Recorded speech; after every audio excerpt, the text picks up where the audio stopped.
What happened when the Ice King CEO married a stranger to save his company, only to discover she was carrying twins? The evening's sun cast long shadows across Taehyun's penthouse office in Seoul's gleaming Gangnam district, the golden light catching on the edge of official separation documents that lay before him. At 35, he had built a business empire that stretched across all of South Korea.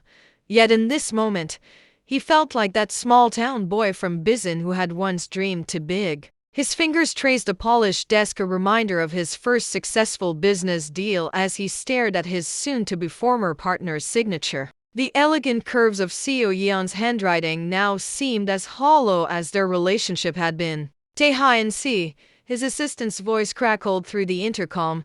The board is waiting in the conference room. Taehyun pressed the response button, his voice steady despite the storm within. Tell them I'll be there in 5 minutes. Professional as always, even as his personal life shifted. He stood, adjusting his custom Seoul Fashion Week suit armor. Really, against a world that had taught him trust was a luxury he couldn't afford. The panoramic windows offered a breathtaking view of Seoul's skyline. He'd conquered skyscrapers reaching toward clouds painted amber and rose. 5 years ago, he'd stood in this exact spot with Seo Yeon, sharing dreams of their future together. Now those memories felt like scenes from someone else's drama. The manila envelope on his desk contained more than separation documents. There were photographs, records of Seo Yeon's boundary-crossing actions that his private investigator had collected. Images of overly familiar interactions in Myeongdong cafes, unscheduled private meetings in Itaewon business lounges, and finally, the discouraging proof, Seo Yeon accepting a symbolic personal gift from Sung-ho Kang, CEO of Kang Global Industries, while still wearing Taehyun's official marital band. His phone buzzed with a text from his younger sister. Hanul, Appa, please tell me you're not still at the office. You need to rest. Taehyun's lips curved in a bitter smile. Rest? Sleep had become a distant memory since discovering the truth 3 weeks ago. That morning had started normally, a routine video call with Seo Yeon, who was supposedly in Tokyo for a consulting position. She'd looked flushed, happy even, as she spoke about her projects. It wasn't until later, when the first report from his investigator landed in his inbox, that he understood the source of her happiness. The issue wasn't just personal, it was professional. Kang Global had been trying to acquire his company for years. What better way to gain inside information than through the CEO's household partner? The thought made his stomach turn. Walking to the corner bar, Taehyun poured himself expensive whiskey, a gift from his father when he'd taken over as CEO. Never let them see you struggle, son, his father had said. The old man had been right about many things.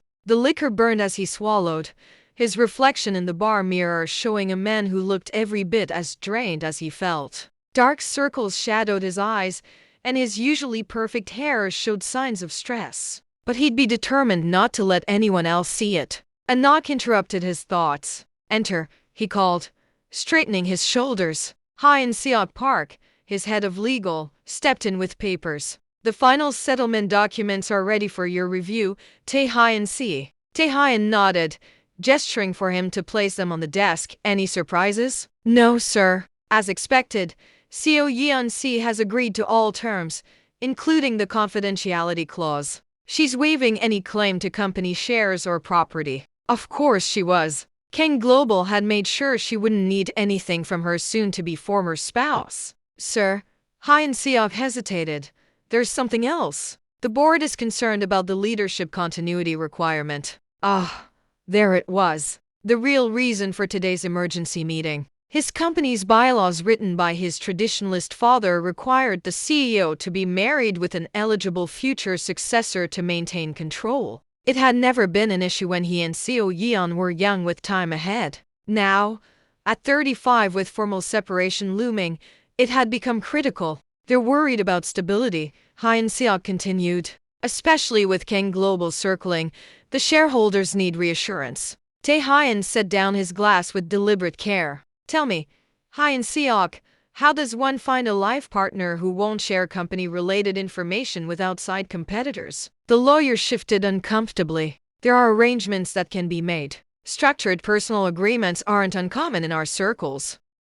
A contract marriage. The idea should have unsettled him, yet something about its calm, business-like nature appealed to his guarded heart. No deep emotions, and no unpredictable risks. Just clear terms and mutual benefit. Draw up a preliminary contract, he found himself saying. Something firm. I want guidelines for everything: professional conduct, company safeguarding, online behavior. Leave nothing open-ended. Hyun Seok nodded, making notes on his tablet. Any specific requirements for potential candidates? Tae-hyun turned back to the window, watching Seoul's lights begin to twinkle in the gathering dusk. Someone intelligent enough to understand what they're agreeing to. Professional background, preferably in finance or law. No existing links to any organizations that might conflict with ours. He paused. And absolutely no one from the social spaces Seo Yeon was part of. I'll have HR begin discreet screenings, Hyun Seok replied. The board meeting, yes, I know. I'm coming. As he followed Hyun Seok toward the conference room, his mind was already shifting gears, strategizing. He'd believed in romance once. It wouldn't happen again. This time, marriage would be what it should have been all along: a business arrangement. Nothing more. The conference room doors loomed ahead, and Tae-hyun straightened his tie, his expression settling into the controlled perfection that had earned him the nickname Ice King in business circles. Let them whisper about his past chapter. He would show them all that he didn't break, he rebuilt, stronger than before. Little did he know that destiny had other plans, and somewhere in Seoul, a young financial analyst named Min-ji was about to receive a phone call that would change both their lives forever. Min-ji's fingers flew across her keyboard, her bright eyes fixed on multiple spreadsheets displayed across her monitors. The financial analysis department at Sterling Associates was quiet at 7:30 in the evening, most colleagues having left hours ago. But for Min-ji, late nights were necessary, not just to prove herself as the youngest analyst in the firm's history, but because every extra hour meant additional support for her Amma's ongoing care expenses. A notification popped up on her screen. Hospital account update. Her shoulders tensed as she quickly minimized it. 3 more years of her Amma's special care plan, and the insurance only covered part of it. Sometimes it felt overwhelming. Still here, Wonder Girl? Ji-yoon, the office manager, leaned against her cubicle wall. Despite the late hour, Ji-yoon's makeup remained flawless, her designer outfit unwrinkled. Min-ji, in her modest navy blazer and practical shoes, felt the contrast keenly. Just finishing the analysis for the Dongmin Group, Min-ji replied, pushing her glasses up her nose. They were her one vanity designer frames that brought out the subtle warmth in her eyes, a splurge from her first bonus. Ji-yoon's perfectly shaped eyebrows rose. You might want to hold off on that one. Word is Dongmin's more interested in bold corporate moves than standard procedures. Min-ji's interest sharpened. She'd been tracking certain company stock movements for months, noting patterns that suggested internal shifts. Speaking of which, Ji-yoon continued, voice dropping conspiratorially, HR's been getting interesting calls about you. Me? Min-ji blinked, her hand freezing over her mouse. Why would anyone be calling about me? Ji-yoon shrugged, but her eyes gleamed with curiosity. No idea. But Hyun Seok Park himself was asking about your background check results. Hyun Seok Park, head of legal at one of Seoul's most influential corporations. Min-ji's analytical mind immediately began connecting dots, though the picture made no sense. Her phone buzzed, displaying an unknown number. Normally she'd let it go to voicemail, but something made her answer. Min-ji, see? A crisp professional voice inquired. This is Hyun Seok Park. I apologize for calling so late, but we have a rather time-sensitive matter to discuss. Would you be available for a meeting tomorrow morning at 9? Min-ji's heart raced, but her voice remained steady. May I ask what this is regarding? I'm afraid I can only discuss details in person. However, I can assure you it's a legitimate business proposal that could be significantly helpful. The message on her screen flickered softly. I'll need to check with my supervisor. That's been arranged. Hyun Seok interrupted smoothly. A car will pick you up at 8:30. After ending the call, Min-ji sat back, mind whirling. Ji-yoon had disappeared, leaving her alone with her thoughts and the gentle hum of computers. The next morning found her in the back of a sleek black Mercedes, watching Seoul transform from her modest neighborhood near Sindang to the gleaming towers of Gangnam. The building rose like a crystal sphere against the morning sky, its 100 stories of glass and steel reflecting the sunrise. Security cleared her with surprising efficiency, and before she knew it, she was being led to a private elevator. Her reflection showed a young woman trying very hard to look composed, honey blonde hair neatly twisted into a professional bun, minimal makeup emphasizing her natural features, and a dark gray suit that was the most expensive piece in her wardrobe. The elevator opened directly into a reception area where Hyun Seok waited. They entered a conference room with stunning views, but Min-ji barely noticed. Her attention was immediately drawn to the man standing at the head of the table. Tae-hyun commanded attention effortlessly. Tall and impeccably dressed in a custom suit that emphasized his athletic build, he radiated calm authority. But it was his eyes that caught her, steel gray, intensely focused, yet holding shadows she recognized from her own mirror. The eyes of someone carrying a heavy burden. Min-ji see. His voice was deep with a hint of roughness that suggested lack of sleep. Please sit. She took the offered chair, hyper-aware of his presence as he remained standing, studying her with an unreadable expression. Your analysis of financial strategies, he began without preamble, particularly your notes on aggressive acquisition patterns, it's impressive work. Min-ji's mind raced. That analysis was still in progress, not yet submitted. How did he have access to it? We have our ways, he said, as if reading her thoughts. More importantly, it demonstrates exactly the kind of insight we need. Tell me, Min-ji see, what do you know about strategic partnership agreements? The question was so unexpected that for a moment, she thought she'd misheard. I'm sorry. Hyun Seok slid a document across the table. We're offering you a business proposition. A formal partnership. 2 years minimum, with very specific terms and considerable support. Min-ji's hands trembled slightly as she opened the folder. The numbers on the first page made her breath catch enough to cover her mistreatment 10 times over. Why me? She managed to ask, proud that her voice remained steady. Tae-hyun finally sat, his movements graceful despite obvious fatigue. Because you're brilliant but unknown. Because your background check shows a history of absolute discretion and loyalty. And because you have a pressing need that we can help with, while you help us maintain stability during a crucial period. Her Amma's face flashed in her mind, pale and brave in her hospital bed, trying to hide her pain. The medical expenses, she whispered. All covered, Hyun Seok confirmed, plus a substantial trust for future care, along with other benefits detailed in Section 3. And what exactly would be required of me? Min-ji forced herself to think analytically, to approach this like any other business proposition. Public appearances as my partner, Tae-hyun replied. Residence in my top-floor suite. Participation in social events relevant to the company. And he paused, his expression hardening slightly.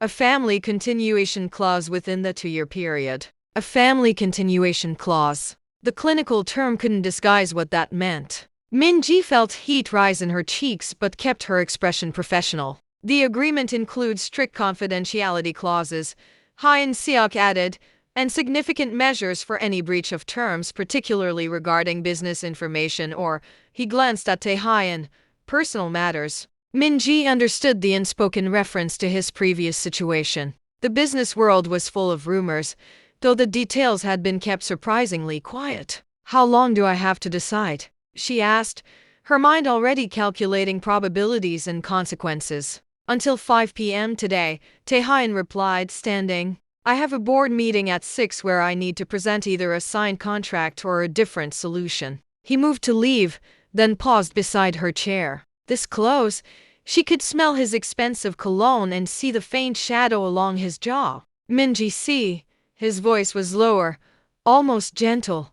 I know this is overwhelming, but sometimes the most life-changing opportunities come disguised as difficult choices. After they left, Min-ji sat alone in the conference room, staring at the contract before her. The sun had fully risen now, bathing Seoul in morning light. Somewhere in that sprawl of buildings was her Amma's hospital, where monthly bills arrived with cruel regularity. Somewhere was her tiny apartment with its second-hand furniture and careful budgets. And here, in this room high above it all, was a chance to change everything at the cost of only 2 years of her life and her heart's independence. Little did she know, as she reached for the pen with trembling fingers, that she was about to embark on a journey that would challenge everything she thought she knew about business, loyalty, and love. And that the man who had just left the room, carrying his own carefully guarded wounds, would become far more than just a name on a contract. The leather chair in Han-sik's office creaked softly as Min-ji shifted,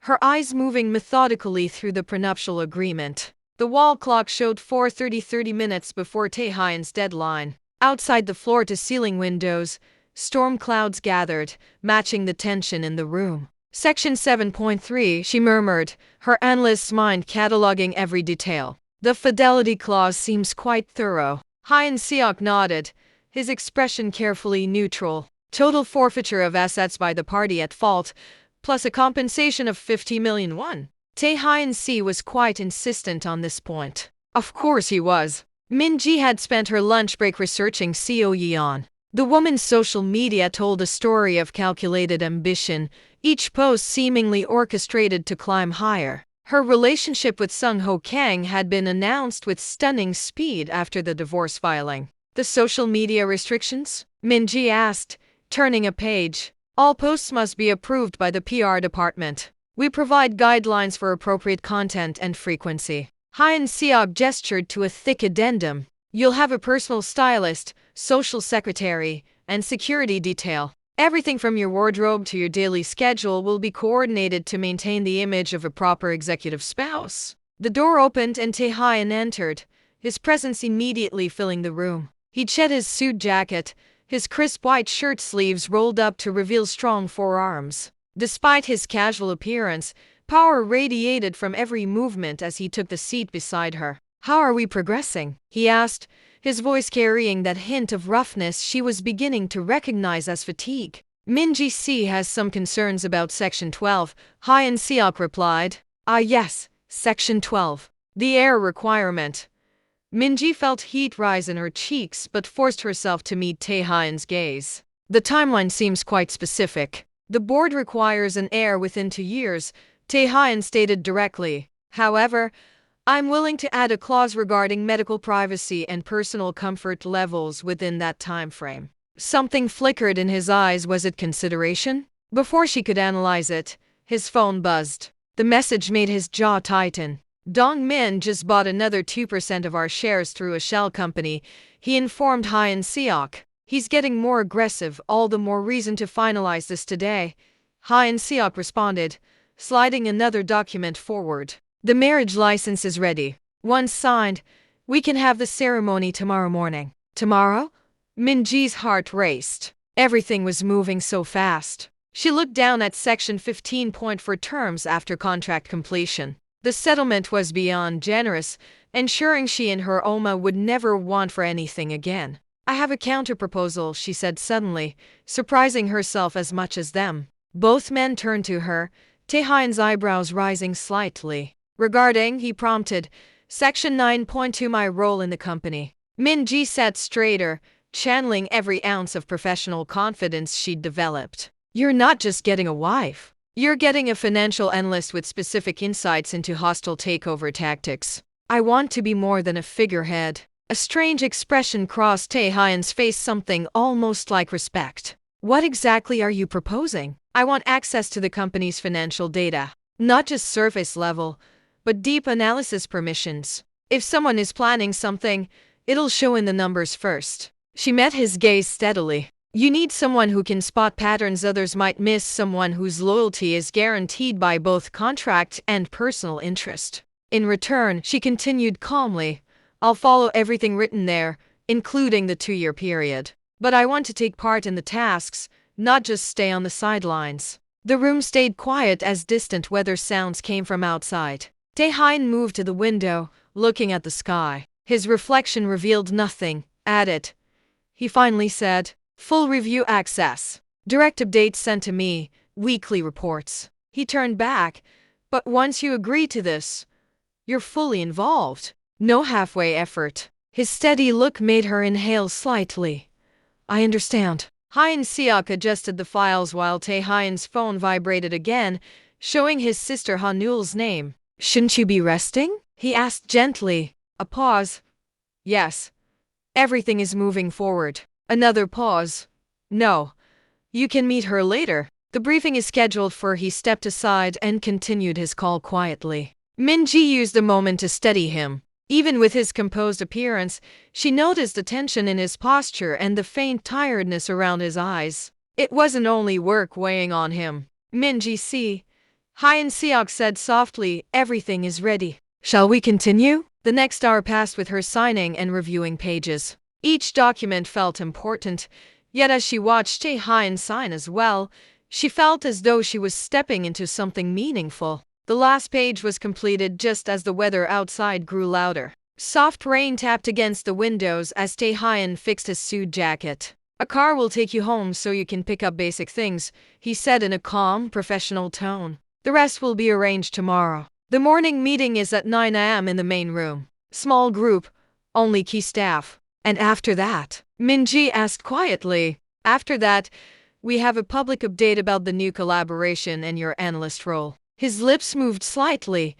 You did want to take part, right? Before she replied, his phone vibrated again. His expression shifted slightly as he checked the message. There's an important meeting next week, he told Hyun Seok. Everything is moving earlier than expected.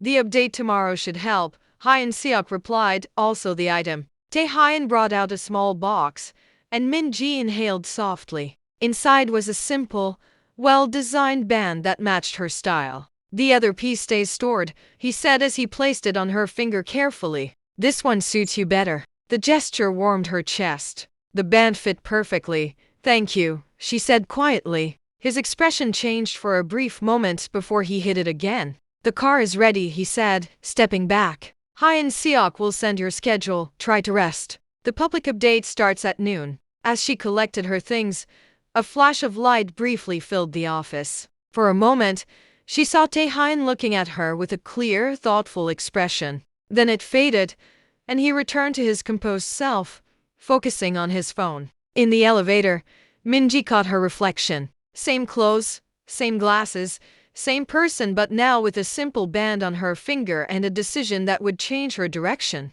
Her Amma's voice repeated from their earlier call. Sometimes taking even one quiet step forward shows real courage.